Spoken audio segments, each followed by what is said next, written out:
আমাদের এই মসজিদটি একটি মুঘল আমলের মসজিদ এবং এখানে রয়েছে একটি মাজার এবং একটি প্রাচীনকালের ছোট্ট একটা গম্বুজ, যে গম্বুজটিতে এখনও দুজন মানুষ নামাজ পড়া যায়।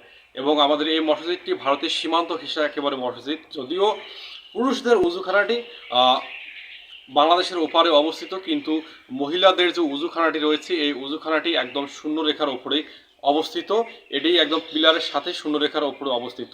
আর এই ভারতের যারা মুসল্লিরা রয়েছে তারাও এখানে আসে মাঝে মধ্যে নামাজ পড়তে, কিন্তু তার কাটা হওয়ার আগে তারা আমাদের এই মসজিদে জামাতবাসী ছিল, কিন্তু তার কাটা হওয়ার পর থেকে তারা আর ওভাবে আসে না।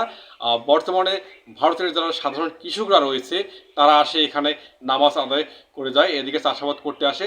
চাষাবাদ করতে এসে যখন আজান হয়, আজান হলে তারা এসে নামাজ আদায় করে, এবং শুক্রবারের দিনও যারা আসে এদিকে চাষাবাদ করতে তারা আমাদের মসজিদে এসে নামাজ আদায় করে।